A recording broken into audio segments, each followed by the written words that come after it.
Okay, we will be looking at 3.4, that is year third in physics. Um, we have these main areas to cover: the center of mass and the momentum, circular motion, rotational motion, and SHM, that is simple harmonic motion. So we will be covering all these areas. Right. First thing, we just go through this COM, that is the center of mass. We discussed this in details.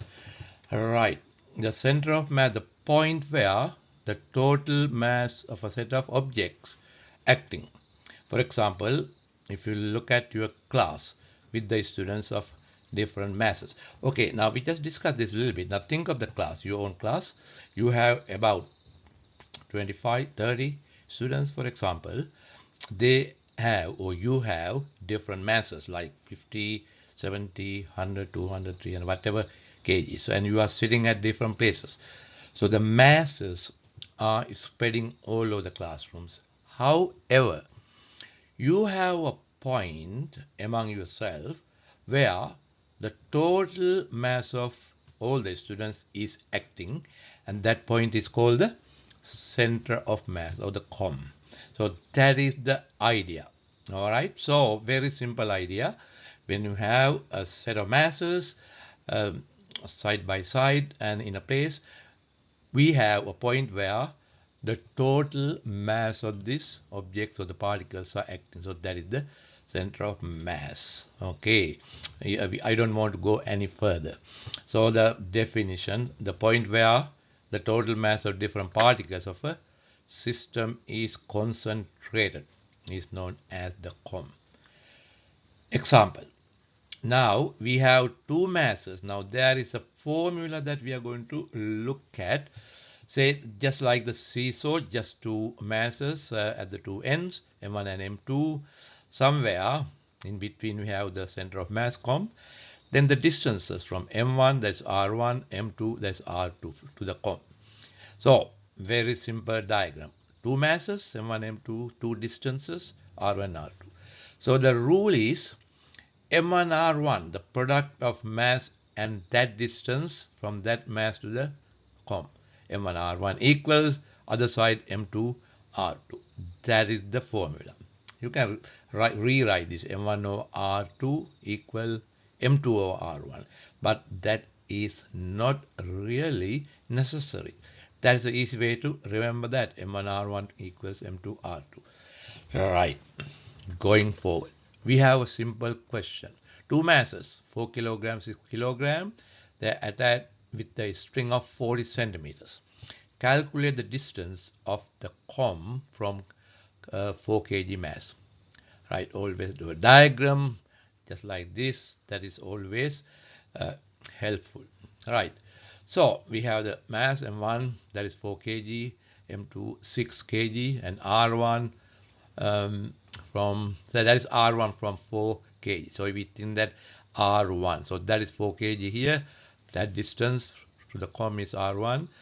Other side R2. However, now 40 centimeter, because the total R2 equals 40 minus R1, isn't it? 40 minus R1 equals R2. So R2 equals 40 minus R1. So we have this in R1 only. We removed R2. The reason is we are going to create one equation. Therefore, we need to have only one variable unknown. So that is why we keep that in R1. So apply the formula M1 R1 equals M2 R2. So substitute the values. M1 4, R1 we don't know equals M2, that is 6. R2 we discussed that 40 minus R1. So the 40 minus R1 gives you R2. Okay, get this thing. Simplify. Your R2 equals R1 equals 24. R1, that distance from 4 kg to the COM is 24. So therefore, what is R2? 40 minus 24, that's 16. So that side is 16. So that is 24. We got that. And other side is 16. Can you notice one thing?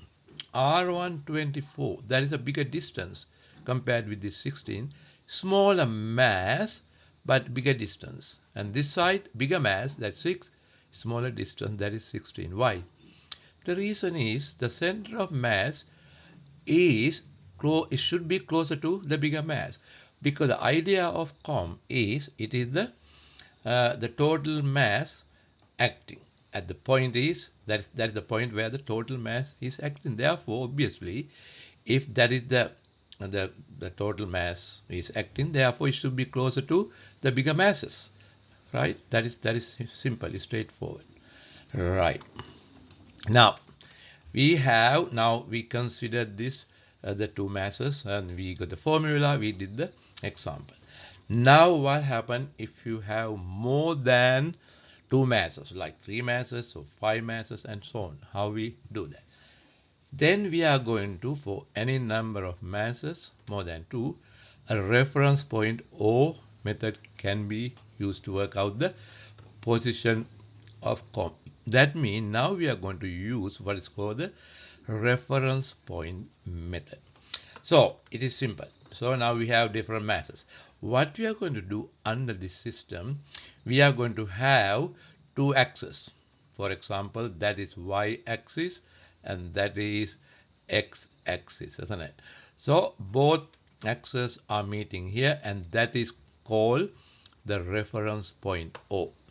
So 2 axes, x and y, and then what we're going to do, we got the reference point where the 2 axes are meeting. We are going to keep these masses along this, say, x-axis. That is m1 here, m2 here, m3, m4, and so on. And also distances. R1, that is to m1 from the reference point is R1. It's straightforward, isn't it? To m2, then what? R2, that distance is R2.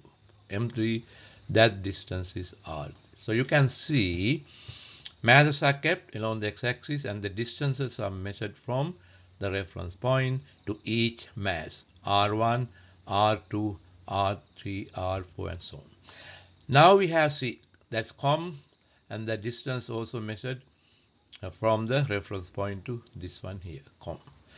Okay, so that is a simple diagram for the reference point method. So you need to be careful. Okay, 2 axes, masses are kept on one axis, that's x-axis, and then the distances are measured from the reference point to each mass. What we are having here, we multiply each mass by that distance from the reference point to that mass. So m1 r1 plus m2 r2 and keep adding. So the mass and the distance product, the sum, keep adding all these masses. Then equal to the total mass that is at the COM, m1 plus m2 plus m3 times, that is xc, that is the distance from the reference point to the COM, xc, right? That is straightforward. So the sum of all these products, mass and the distance product, equal total mass that is at the COM times distance from the reference point to the COM. Then you can see xc equal is straightforward. You just bin this here, divide m1 plus m2, and then you can calculate that. That's easy. Okay, right. Now distances r1, r2 are measured from the reference point, that is we have discussed here, right? That is the easy way to do that. Okay, now a simple example. The point masses 3 kg and 5 kg at a distance of 4 meter and the x meter from the reference point. So we have 2 masses in this case, 3 and 5. So that is 3, for example, that's 5, and the distances from here to here and the distance from there to there, 4 and 8. So what is the xc? We apply the same rule. So the masses given and the distances are given. Okay, right, we continue to the next slide. Right, so the diagram is again the same diagram. We have the 2 axes and we have the masses kept along the x-axis. That's 3 kilogram here, 5 kilogram there, and the distances we got 4, and here that is x2, that is 8. Remember, all distances are measured from there, isn't it? Okay, now we are ready to apply the what? The equation, right? So m1x1 plus m2x2, we just keep it on the right side, doesn't matter, and then equals m1 plus m2 plus m3 and so on times xc. Right, 3, m1 is 3, distance 4 plus, m2 is 5, distance is 8 plus, and so on, equal total mass at the center of mass 3 plus 5, 2 masses, xc. Simplify, that is 8 xc equals, that's 12 plus 40, 52 divided by 8, the total there 6.5 meter.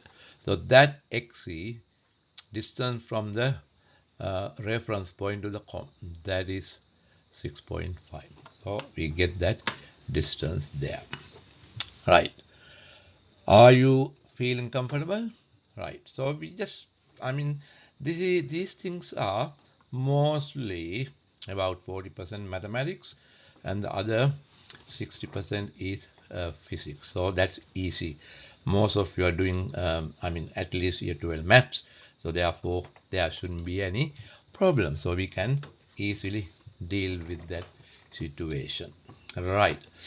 Now all this time we have been looking at the position of the center of mass for a set of masses that are at rest. How about if these masses are moving, say m1, m2, m3 with velocity v1, v2, v3 and so on? We go back to the same example, your class. Your teacher said take you to the ground and then you are asked to run at different velocities. So you are running, first one as v1, v2, second one, you have different masses. What is happening at the same time? There should be the center of mass in between you, right? Among yourself. That is also moving, because these masses are moving, mean center of mass should be also moving.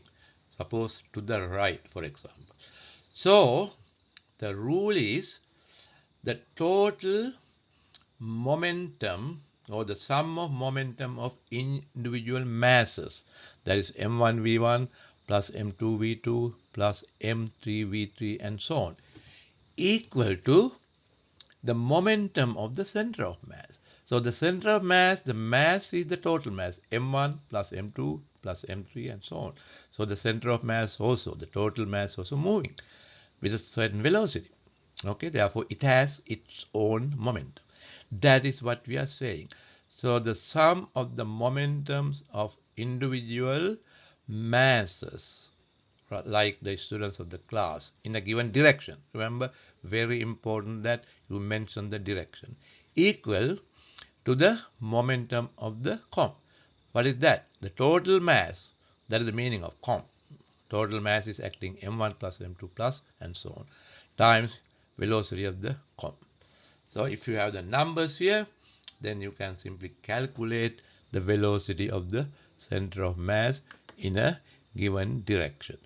So we will be looking at some of the worked example in the next lesson and the following lessons also.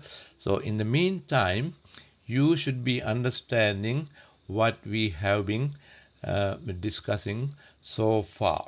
Okay, so that is not difficult, and also we are going to look at the conservation of momentum of the center of mass. We learned that the conservation of the momentum of a system, but now we are going to look at the conservation of the momentum of the center of mass. So that will be discussed in the near future with other lessons. So in the meantime, you just have a good look at it and see whether you are happy with that. So if you are happy, you drop me an email for further details. I am happy to send you that details and then we go from there. Right. So we stop here. Thank you for listening. Have a good day.